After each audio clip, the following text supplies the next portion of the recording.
गुरु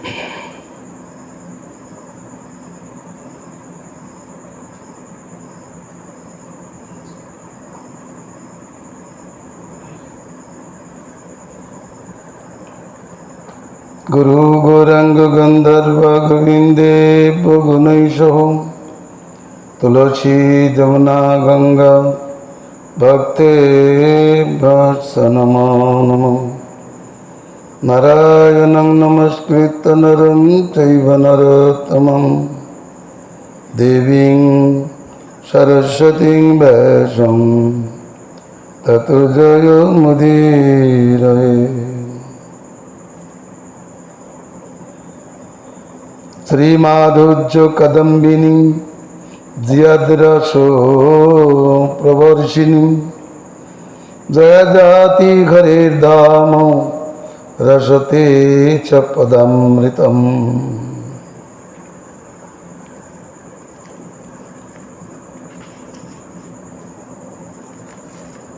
श्री माधुर्य कदम्बिनी जययुक्त हन भक्ति विनोदिनी भक्ति रस प्रवर्षण करेनी माधुर्य कदम्बिनी जययुक्त होक जाके आश्रय करिया साधक हरिर धामी जया भगवद पाद पद्म रसामृत आस्वादन करते पारेन।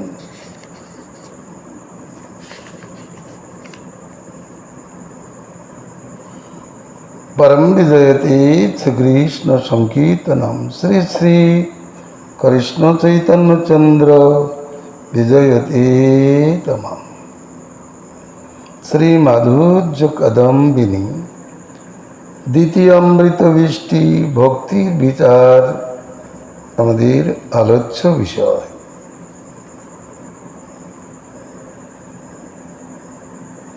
इदानीं करुण केदारिकासु प्रादुर्भवन्तस्तस्यैव भक्तिर् ज्ञान कर्माद्यमिश्रितोत्तेन शुद्धया कल्पवल्लभी निरुस्तन्न फलाभिसन्धितयैव धितव्रतै मधुव्रतैरिव भव्यजनैराश्रियमाणायां सविषयैकानुकूल्यो मौलप्राणायाः सस्पर्शेन स्पर्शमणिरिवं कर्णवृत्तिरपि प्राकृतत्तो लोभतं शनैतद्वैत्वं चिन्मयत्तो शुद्धजाम्बुनदतं प्रापयन्तः कंदली भावान्ते समुद्गच्छन्तः सदना विखेदे पत्रिके बिभ्रियेते।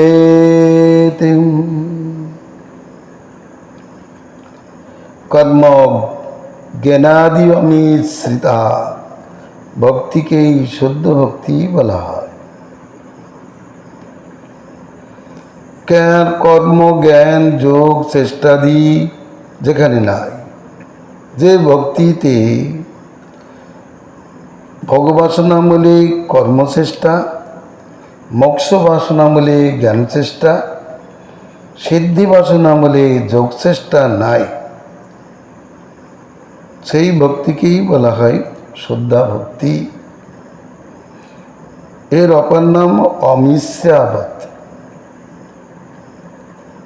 कथागुलो भालो करे बुझते हबे भोग वासना मिले कर्म चेष्टा जे भक्तिते नाई मोक्ष वासना मिले ज्ञान चेष्टा जे भक्तिते नाई सिद्धि वासना मिले जोग चेष्टा जे भक्तिते नाई ताहाकेई बला हय शुद्ध भक्ति। सेई शुद्ध भक्ति कल्पलता सदिशा।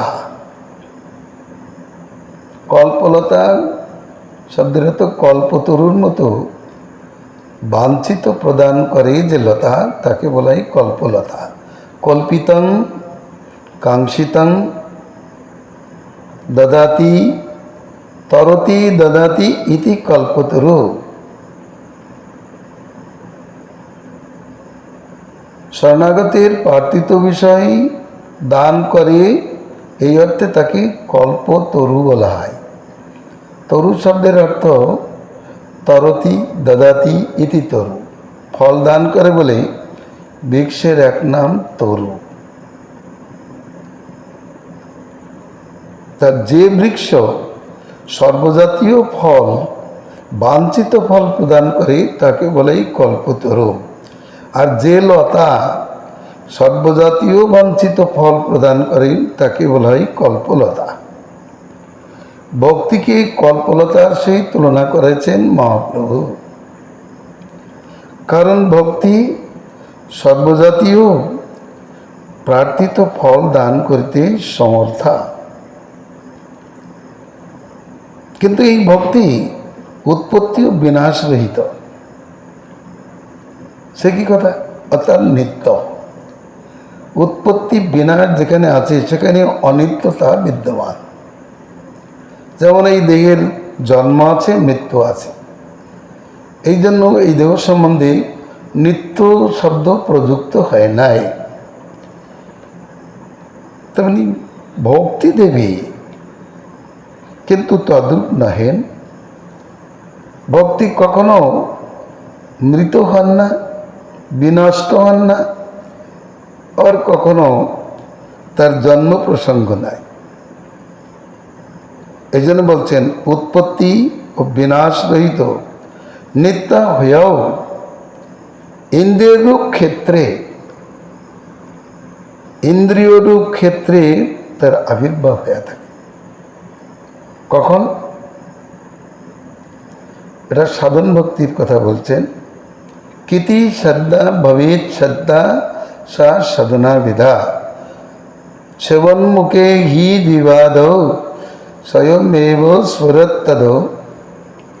এই বাক্য থেকে আমরা জানতে পারি যে কৃষ্ণ নাম পাকিত ইন্দ্রিয়গ্রাহ্য নহে, তেমনি ভক্তিদেবীও প্রাকৃত ইন্দ্রিয়গ্রাহ্য নহেন। তবে কৃষ্ণ ভজনোন্মুখ হইলে ভক্তিদেবী সেই করণাদিতে অর্থাৎ ইন্দ্রিয়াদিতে আবির্ভূত হন। শ্রবণে কথারূপে আবির্ভূত হন, জিহ্বায় কথারূপে নর্তিত হতে থাকেন, মনে চিন্তিত হতে থাকেন, হতে থাকেন, দুই প্রকারেই বলে থাকি। এভাবেই ইন্দ্রিয়রূপ ক্ষেত্রে আবির্ভূত হন। মনকেও ইন্দ্রিয়ের মধ্যে গণনা করা হয়েছে। মন একাদশ ইন্দ্রিয়।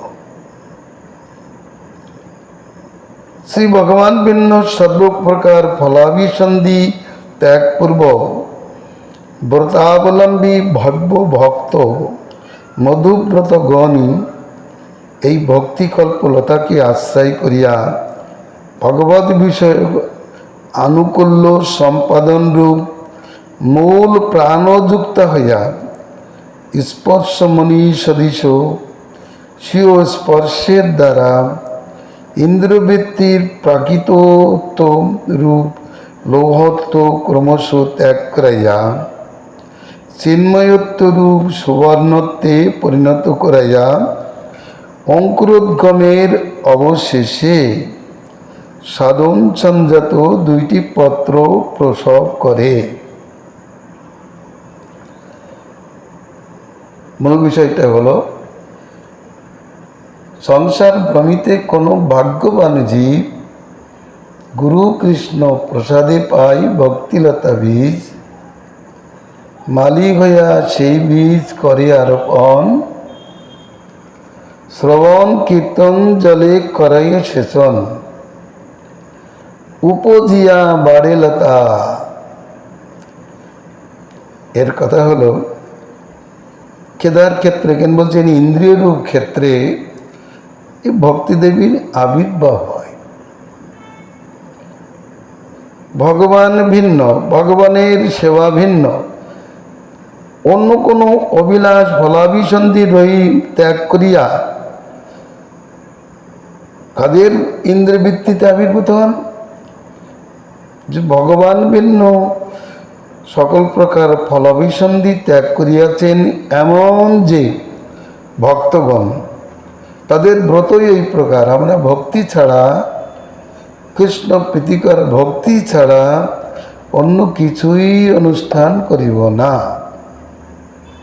যেমন ব্রতী ব্যক্তি সে ব্রতকালীন অন্য কোনো কার্যের অনুষ্ঠান করে না, অন্য কোনো কার্যের অনুষ্ঠান করলেই তার ব্রত ভঙ্গ হয়। যেমন পূজা করতে করতে বারবার উঠে অন্য কোনো কাজে যেতে নাই, গেলেই দোষ হয়।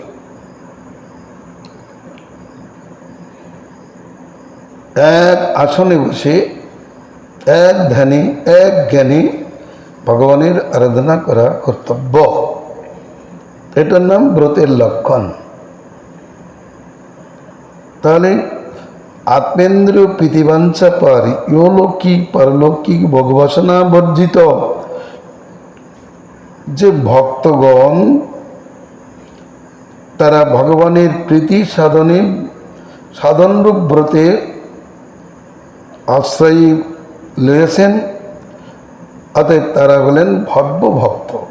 অর্থাৎ ভব্য শব্দ মঙ্গলময়। সভ্য আর ভব্য দুটো কথা ভক্তিশাস্ত্রে পাওয়া যায়।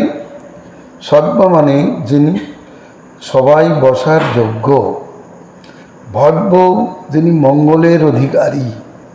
ভব শব্দের অর্থ মঙ্গল, মঙ্গলের যোগ্য যিনি, তিনি হলেন ভব্য।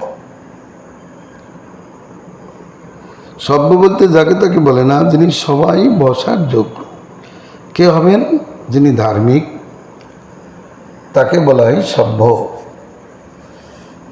আর ভব্য যিনি মঙ্গলের অধিকারী, তিনি হলেন ভব্য। তাহলে ভক্ত কেমন হলেন? যিনি ব্রত নিয়েছেন, ভক্তি বিনা, ভগবানের সন্তোষণ বিনা অন্য কোনো ধর্মকর্মাদির অনুষ্ঠান করিবেন না, এমন যে ভক্ত, এরা মধুব্রত স্বরূপ। অর্থাৎ মধু সংগ্রহ করাই যাদের ব্রত। মধুকরের এক নাম মধুব্রত, ভৃঙ্গের এক নাম মধুব্রত। তাহলে যারা কেবল হরিভক্তিকেই চান, হরিভক্তি রস ছাড়া আর কিছু পান করেন না, তাদের তিনটি সংজ্ঞা হল: তারা নিষ্কাম, কৃষ্ণ প্রেমবতী ব্রত অবলম্বনকারিণী, ভব্য ভক্ত এবং মধুব্রত তুল্য।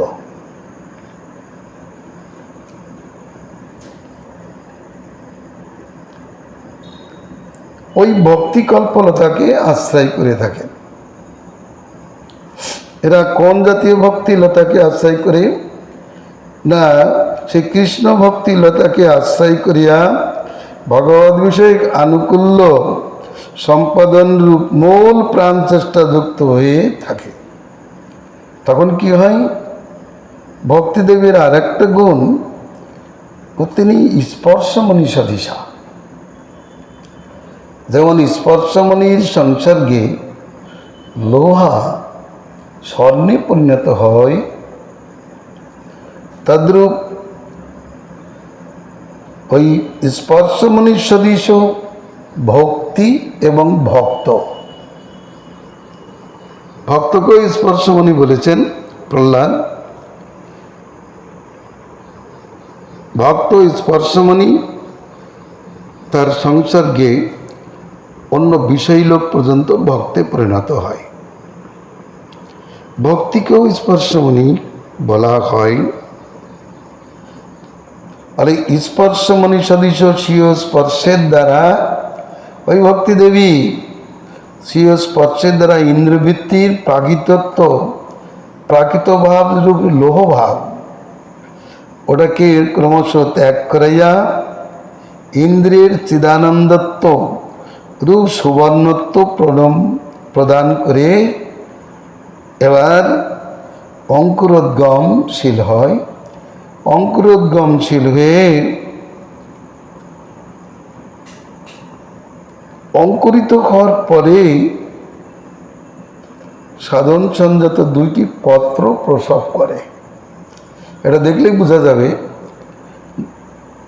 ক্ষেত্রে গেলেই দেখা যায় বীজ রোপণ করলে প্রথমে বীজ অঙ্কুর আসে, ওঠে।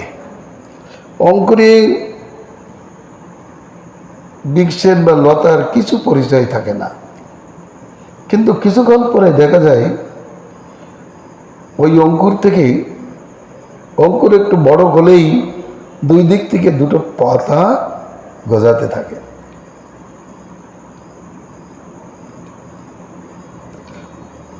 অর্থাৎ এক সহজ কথা এই, যারা ভক্তি লাভ করেছেন, হৃদয় ক্ষেত্রে ভক্তি বপন করেছেন, শ্রবণ কীর্তন জল সেচন করেন, হরিভক্তি প্রভাবে সেই সেবকের মালির ইন্দ্রিয়গুলি চিদানন্দত্ব প্রাপ্ত হয়। বৃহৎ ভাগবতামৃতে বলেছেন, হরিভক্তি কোনো জীবের মধ্যে যখন উদিত হয় তখন তার প্রভাবে সেবকের ইন্দ্রিয়গুলি চিদানন্দত্ব প্রাপ্ত হয়।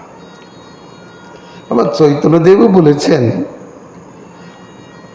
যে ভগবান বা গুরুতে আত্মসমর্পণ করিলে কৃষ্ণ তখন সেই দেহটাকে তাকে আত্মসাৎ করেন এবং দেহটাকে চিদানন্দময় করে সেই অপ্রাকৃত দেহ দ্বারাই কৃষ্ণ ভজন করিয়ে থাকেন। বিশ্বনাথ চক্রবর্তী পাদ শ্রীমদ্ ভাগবতে 5ম স্কন্ধে রোগন সংবাদে একটা শ্লোকের টিকায় বলেছেন, পরমার্থটা কি? তারই টিকায় বলেছেন, ভক্তির প্রারম্ভকালে, দীক্ষার প্রারম্ভকালে ভগবান ভক্তির মাহাত্ম্য প্রকাশ করিবার জন্য তিনি যোগমায়া দ্বারা সাধকের ভক্তের প্রাকৃত দেহ মন ইন্দ্রিয়গুলি অন্তর্ধাপিত করে দেন, মানে অন্তর্ধানে নিয়ে যান, উদাহ করে দেন, এবং অনুরূপ একটা অপ্রাকৃত চিদানন্দময় দেহ মন প্রাণ ইন্দ্রিয়গুলি ইন্দ্রিয় রূপ দেহকে দিয়ে দেন এবং সেই দেহে দ্বারাই কৃষ্ণ তার ভক্তির অনুষ্ঠান করিয়ে থাকেন। কথাগুলি খুব উপাদেয়। সেই দেহ করে তার চিদানন্দময়, অপ্রাকৃত দেহে কৃষ্ণের চরণ বোঝায়। বলছে ভক্তির প্রাককালেই, মানে দীক্ষার প্রাককালেই ভগবান এত দয়ালু, কোনো ব্যক্তি দীক্ষা নিবে এরকম সংকল্প করেছে, গুরুর কাছে উপস্থিত হয়েছেন, কৃষ্ণ ভজনের জন্য উন্মুখ হয়েছেন, তখন ভগবান তার ভক্তির মাহাত্ম্য জগতে প্রদর্শন করবার জন্য, প্রাকৃত দেহে তো হরিনাম আদি উচ্চারিত হয় না, আদেই বলেছেন, আদৌ শ্রীকৃষ্ণ নামাদি ন ভবেদ গ্রাহ্যম ইন্দ্রিয়। সেই জন্য ভগবান ওই যে সেবন্মুখ ভক্তের এই প্রাকৃত দেহ মনকে অন্তর্ধাপিত করিয়া যোগমায়ার দ্বারা একটা অপ্রাকৃত অনুরূপ দেখতে একরূপ দেহ মন প্রাণ দিয়ে দেন। এই জন্য বৈষ্ণবে ওই দেহে জাতিবুদ্ধি করা নিষিদ্ধ। যদি পূর্ব দৃষ্টান্তে মনে হয় ও তো পেঁচর ছেলে বৈষ্ণব হয়েছে, ও তো শূদ্র বা বিপ্র, এরম বললে দোষ হবে। কারণ এখন আর সেই পেঁচর ছেলে নয়, তার দেহটা এখন নাই সেখানে, কিন্তু জগতের লোক বিশ্বাসও করতে পারে না। যদি বলা হয় তার দেহটা অন্তর্ধাবিত করে ভগবান একটা নিত্য দেহ দিয়েছেন, তখনও মানে বিশ্বাসই করতে পারে না। কিন্তু বিশ্বাস না করলেও দোষ। যদি বলা হয় ও শূদ্র পৈচর ছেলে, অপরাধ হয়ে যাবে, নরকে যেতে হবে।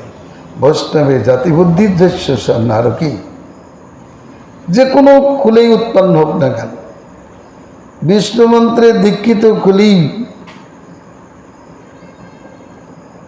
তখন তার শুদ্ধতা, তখন তাতে জাতিবুদ্ধি আর চলে না। যাই হোক, দুটি পত্র সঞ্জাত হলো, ওদের নাম কি? তয়োর প্রথমা ক্লেশাগ্নি, দ্বিতীয়া শুভদেতি। তাদের প্রথম পত্রের নাম ক্লেশাগ্নি, দ্বিতীয়টির নাম শুভদা। ভক্তির যে 6টি বৈশিষ্ট্য রূপ গোস্বামীপাদ ব্যাখ্যা করেছেন, তিনি জানিয়েছেন 6টি বৈশিষ্ট্য: ক্লেশ অগ্নি, শুভদা, মক্ষ লঘুদাকৃত সুদুর্লভা, সান্দ্রানন্দ বিশেষ আত্মা, শ্রীকৃষ্ণাকর্ষণী। তার মধ্যে প্রথম দুইটি লতায় দুটি পত্র দেখা দিল, অর্থাৎ হরিভক্তি আরম্ভ করলেই মানুষের ক্লেশ, যাবতীয় ক্লেশ ক্ষয়প্রাপ্ত হলেই জীব শুভ লাভ করে, শান্তি প্রাপ্ত হয়। যেমন প্রচণ্ড জ্বরে, মাথা ব্যথায় অশান্তি ভোগ করছে, চিৎকার করছে, যখন ওষুধ প্রযুক্ত হলো, রোগ যখন চলে গেল, তখন তো এটি সুস্থ হয়ে যায়। তদ্রূপ নানা প্রকারের প্রারব্ধাদি কর্ম ভোগ করিতেছে, এই সমস্ত পাপের ফলই হচ্ছে দুঃখ। কিন্তু এই হরিভক্তির অনুষ্ঠান করলেই প্রথমে তার ভক্তিদেবী, তার যেমন মাতা তার পুত্রের দুঃখকে নিবারণ করেন, তার চেষ্টার দ্বারা তার দুঃখকে নিবারণ করে তার সুখ সম্পাদন করেন প্রথম কীর্তনে। তেমনি ভক্তিদেবী সেবকের যাবতীয় যে ক্লেশ নাশ করে দেন, এই জন্য তার নাম ক্লেশ অগ্নি। তারপরেই শুভ বিধান করেন। ক্লেশ চলে গেলেই শান্তি লাভ। যন্ত্রণায় ছটফট করছে, ক্লেশ ভোগ করছে। ক্লেশ শব্দ তো কায় এবং মনের যে দুঃখ ভোগ, তার নাম ক্লেশ। আমরা ক্লেশ বলি বটে, কিন্তু ক্লেশ শব্দের অর্থ জানি না।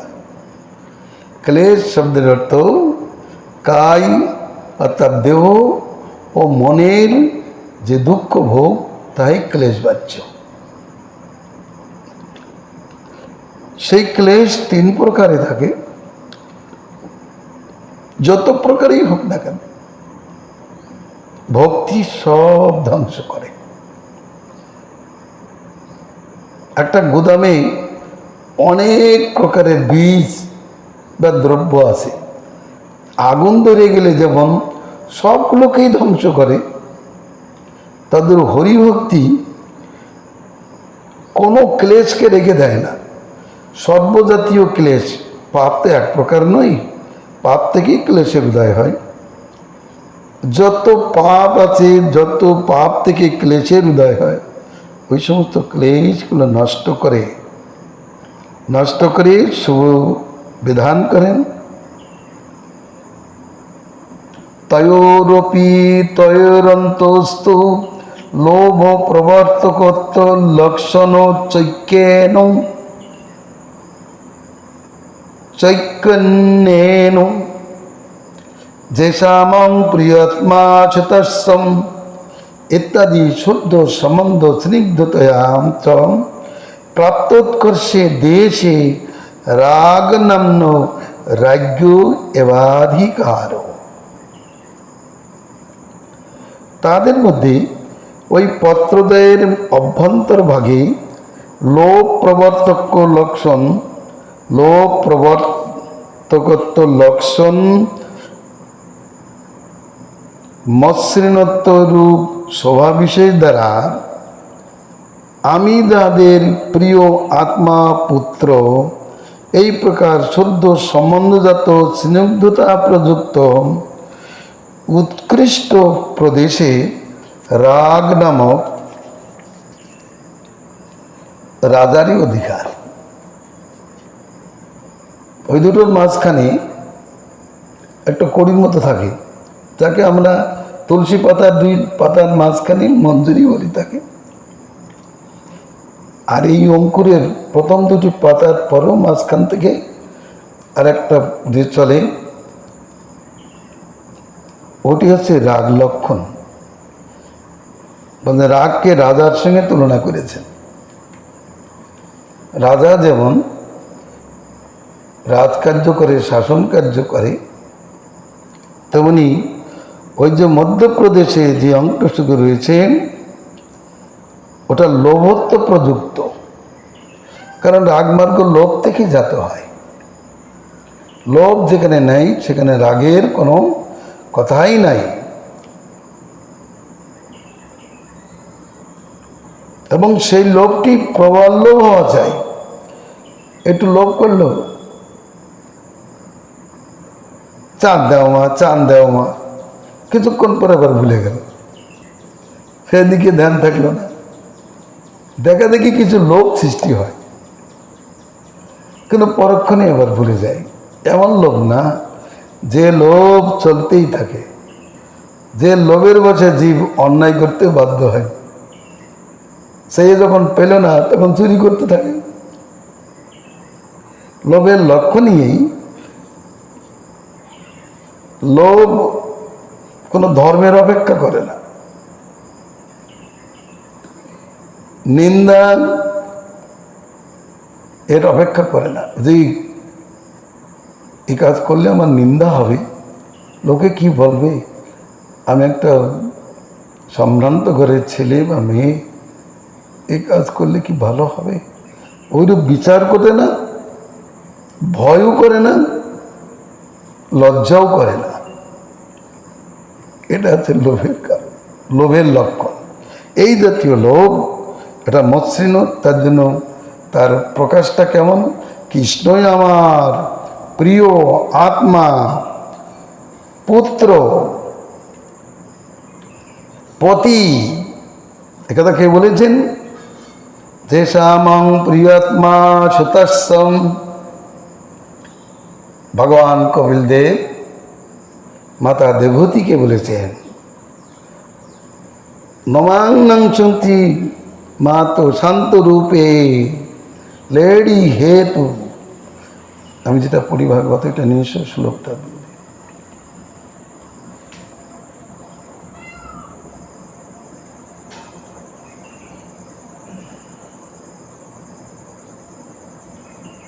তাহলে আমি যার, অর্থাৎ কৃষ্ণ আমার প্রিয়, আমার পুত্র, আমার প্রাণপতি, এই প্রকার শুদ্ধ সম্বন্ধজাত, আবার তার মধ্যে রয়েছে স্নেহদাতা, স্নেহ প্রযুক্ত উৎকৃষ্ট প্রদেশে রাগ নামক রাজা অধিকার।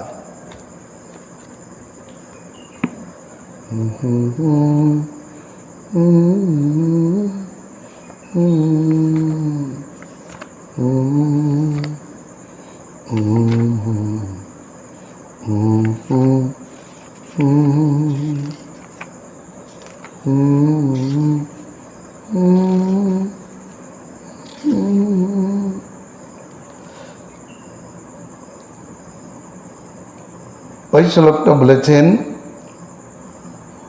ভগবান কপিলদেব, বলছেন অনিমিত্তা যে হরিভক্তি তার সিদ্ধির থেকেও গড়িয়েছি, তার সকল প্রকার পাপ কোষকে ধ্বংস করে। ওই প্রকার ভক্তিযোগ যার মধ্যে উদিত হয় তারা কখনো ভগবানের সহিত একাত্মতায় স্পৃহা করে না। হে মাতো, যারা আমার দিব্য রূপ, প্রসন্ন বদন, সুন্দর সন্নিবেশ এই সমস্ত দর্শন করে তারা প্রেমানন্দে ভরে যায়। তারা কোনোদিন কখনো অন্য কিছু স্পৃহা করে না। ওহো,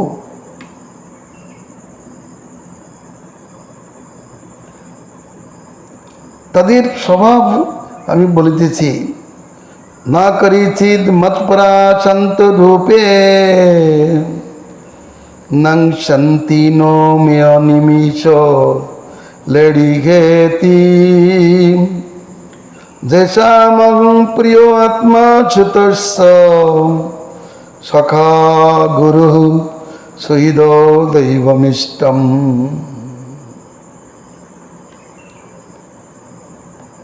হে মাতো, হে শান্তরূপে মাতো,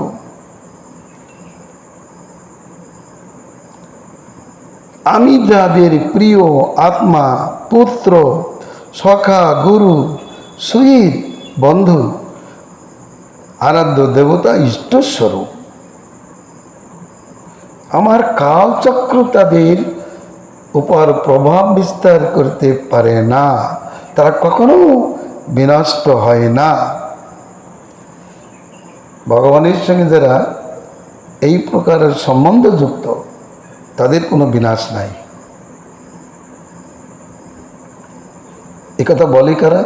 আমার পুত্র বলে কি? রাগ না থাকলে বলতে পারে? একটা সাধারণ লোককে যদি বলা হয় বলো কৃষ্ণ আমার পুত্র, বলে আমি কি ও কথা বলতে পারি? যে এই কথা বলবে বুঝতে হবে যে সামান্য বিধিভক্তিতে অবস্থিত। আবার অনেক সময় মুখের জোরে অনেক কিছু বলে কিন্তু কাজে দেখায় না, তাহলেও হবে না, কাজে দেখাতে হবে। আমার পুত্র, তাহলে পুত্র যার জ্ঞান হয়েছে তার জন্য তার ছটপটানি থাকবে। তাকে না দেখলে সে থাকতে পারে না, এই জগতেও দেখা যায়। পুত্র প্রিয়, তাকে না দেখলে মা থাকতে পারে না। কাজের মধ্যে দিয়ে শতবার দেখে পুত্রটা কোথায় গেল, ঘরের ভিতরে খেলতেছিল, দেখলে না পেয়ে আবার ছোটে, কোথায় গেল? তাকে না পেয়ে আবার কাঁদতে থাকে, আবার বলে দেখো তো পুত্রটা কোথায় গেল। তার কাজ এদিকে কিন্তু ওনানে চাপিয়ে দিয়েছে, সে পুড়িয়ে সরকার হয়ে গিয়েছে। এখন তার চিন্তা, বলে এই তোর রান্নাঘরে আগুন ধরে গিয়েছে, যাক আমার পুত্র দরকার। পুত্র নেই, হয় কোথায় গেল, রাস্তায় গেল কি হলো, তখন অমঙ্গল চিন্তা করতে থাকে। কারণ অনিষ্ট চিন্তানি বন্ধু হৃদয়ানি ভবন্তি। তখন চিন্তা করে রাস্তায় চড়ে গেল কি, রাস্তাঘাটে গাড়ি ঘোড়া চলছে, ওই সময় যদি শোনে যে একটা অ্যাক্সিডেন্ট হয়েছে, তখন তো তার প্রাণ আপনার থেকেই যেন সে মূর্ছিতে পড়ে যায়। তাহলে নিশ্চয়ই আমার ছেলেটাই হয়তো অ্যাক্সিডেন্ট হয়ে গেছে। ওইরূপ চিন্তা করতে থাকে, কেন্দ্রে ভাসাতে থাকে, সব কাজ ফেলে দিয়ে চলে। এর নাম রাগ।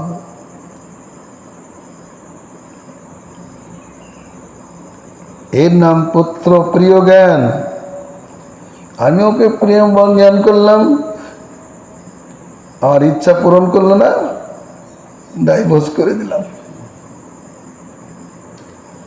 ডাইভোর্স করে দিল, কোর্টে কেস করে দিল। প্রিয় ব্যক্তির সম্বন্ধে কোনোদিন কেস হয়?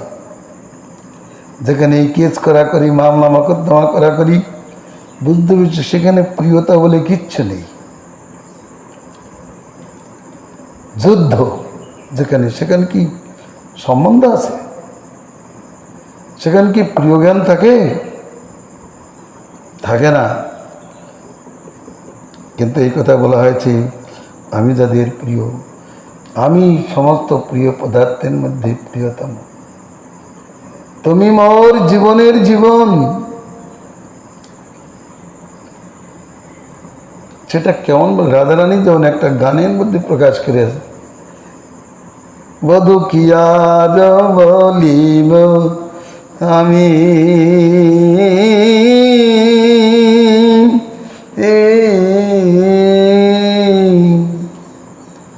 জনমে জনমে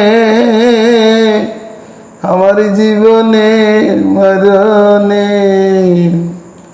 প্রাণনাথ হয় তুমি।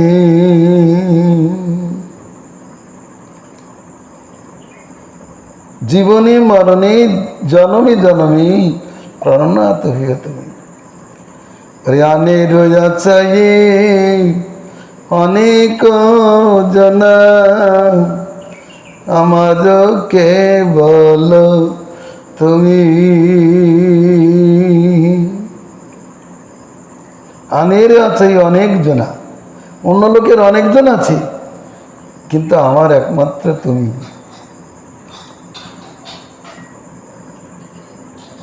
সখীগণ মোর প্রাণ অধিক পরাণ বধুব তুমি। তোমার না দেখলে প্রাণে আমি মরে যাই। তোমাকে যদি না দেখি এক তুটিকাল যুগ বলে মনে হয়, ওটা রাগ লক্ষণ। তো এই প্রকার শুদ্ধ সম্বন্ধজাত স্নেহযুক্তা প্রযুক্ত, স্নেহযুক্ত, স্নেহ মানে অত্যন্ত কৃষ্ণ কথাই চিত্তের যে দ্রবতা হইল স্নিগ্ধতা। যেমন পুত্রের চিন্তা মনে আসলে মনটা একেবারে শীতল হয়ে যায়, তদ্রূপ প্রিয় চিন্তা মনে আসলে মন একবারে গলে যায়। সেই রাগ প্রদেশে হৃদয় হয়, অর্থাৎ ওই লতা যদি ভক্তি কল্পলতা, ভক্তি কল্পলতার প্রথম থেকেই কিন্তু রাগের কথা আছে। যদি বলেন তাহলে বৈদিক ভক্তিটা কোথার থেকে হলো? বৈদিক ভক্তি কোথায় পাওয়া যাবে? এবার বলছে দেখো, ওরই বহির প্রদেশে আর একজন রাজা রাজত্ব করে, তার নাম হচ্ছে বিধিরাজ।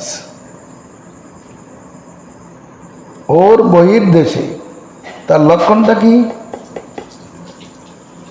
বিধি ভক্তিতে কোনোদিন কেউ বলতে পারে না তুমি আমার প্রিয়, আমার প্রাণনাথ আত্মা। সে তখন বলে কি, প্রভু, হে জগদীশ্বর, এই ধরনের কথা বলতে। তুমি প্রভু, আমি ভৃত্য, বড় জোরে এইটুকু বলতে পারেন। তাদের লক্ষণ বলিতেছেন, বহিস্তু তস্মাৎ ভারত সর্বাত্মা ইত্যাদি শাস্ত্র প্রবর্তকত্ব লক্ষণ আরুষ্যাভাবেন প্রিয়াদি শুদ্ধ সম্বন্ধ ভাবাৎ শতো এবাতি স্নিগ্ধতানুদয়েন পূর্বতঃ কিঞ্চিদপকৃষ্টে দেশে বৈদ নাম্ন পরশ রাজ্ঞ।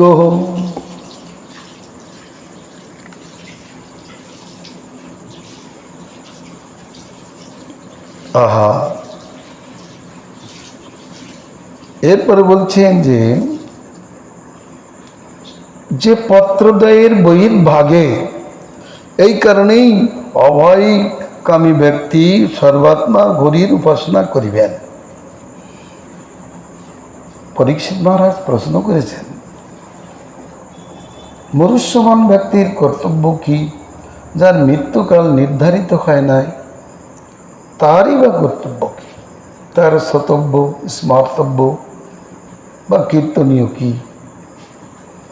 তদুত্তরে মহারাজ প্রথমে সংসার যুদ্ধক্ষেত্রের পরিচয় তুলে ধরেছেন। বলেছেন, মহারাজ আপনি তো প্রশ্ন উত্তম করেছেন, কিন্তু যার দিনগুলো নানা কাজে এবং রাত্রিগুলি ভোগে নিদ্রায় কাটে, তাদের অনেক শ্রবণীয় কীর্তনীয় স্মরণীয় আছে। সংসার একটা যুদ্ধক্ষেত্র। এখানে স্বামী স্ত্রী পিতা পুত্র বন্ধু বান্ধব রাজা প্রজা সকলেই স্বার্থের জন্য যুদ্ধ করিতেছে, মৃত্যু দেখিয়াও দেখিতেছে না। অতএব যে ব্যক্তি অভয় লাভ করিতে চান তার জন্য কি করতে হবে? তস্মাৎ ভারত সর্বাত্মা ভগবান হরিশ্বরম সতব্য কীর্তিতব্যস্য স্মর্তব্য স্বেচ্ছতা ভয়ম। সেই কারণে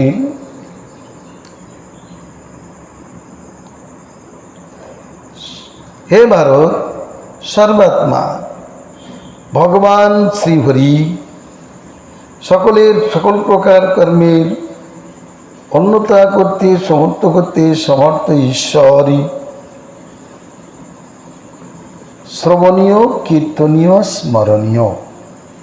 যে ব্যক্তি অভয় লাভ করতে চান তার পক্ষে শ্রীহরি শ্রবণীয় কীর্তনীয় স্মরণীয়। এখানে কিন্তু কৃষ্ণ আমার পথু বন্ধু বলে তাকে স্মরণ করবে এরূপ উপদেশ নাই। এই জন্য বলছেন এটা হলো শাস্ত্রে প্রবর্তকত্ব লক্ষণ। শাস্ত্রে বলছেন হরিভজন করলেই মঙ্গল হবে, অভয় লাভ হবে, এইরূপ ইত্যাদি শাস্ত্র প্রবর্তক লক্ষণ হেতু শাসক সুলভ পারুষ্যের অভাবযুক্ত। এখানে পুরুষত্বের বিশেষ বিলাস নেই, শাসক সুলভ অভাব নেই, পারুষ্যের আভাসযুক্ত। ভজন হবে কিন্তু কিভাবে হবে, কোন রসে হবে ওটা বিচার নেই, এবং প্রিয়াদি শুদ্ধ সম্বন্ধের অভাববশত এখনও সেই ভগবানের প্রতি প্রিয় জ্ঞান কীরকম হবে হয়েছে সে কথা বলেননি। ভজন করো মঙ্গল করে। অতএব শুদ্ধ সম্বন্ধের অভাববশত হরিভজন করে কিন্তু সম্বন্ধ জিজ্ঞাসা করলে বলেন কৃষ্ণ তোমার কি হয়, তা তো বলতে পারছি না, এরকম বলতে থাকে। শুদ্ধ সম্বন্ধের অভাববশত শতই স্নিগ্ধতা বর্জিত, ভগবানের প্রতি স্নিগ্ধ ভাব নেওয়া হয়। পূর্ব কথিত দেশ ওই রাগ প্রদেশের বহির্দেশে কিঞ্চিত অপকৃষ্ট দেশে অনুন্নত দেশে বৈধ নামক অপর এক রাজার অধিকার থাকে।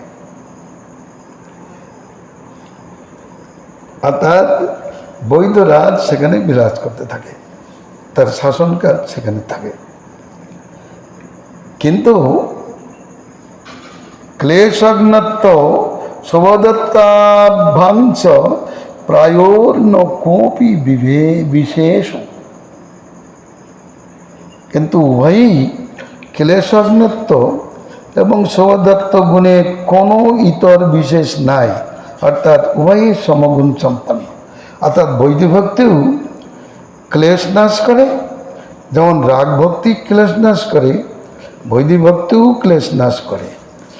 রাগ ভক্তি যেমন শুভ প্রদান করে তেমনি বৈদিভক্তিও শুভ প্রদান করে।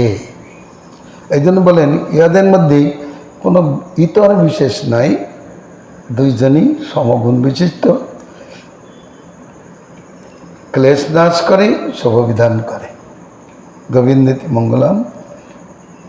এবার ক্লেশের কি লক্ষণ, ক্লেশ কোথা হইতে উদিত হয় এ বিষয়ে আগামীকালও আলোচনা হবে। গোবিন্দেতি মঙ্গলম। হরে কৃষ্ণ কৃষ্ণ কৃষ্ণ হরে হরে, হরে রাম রাম রাম হরে হরে।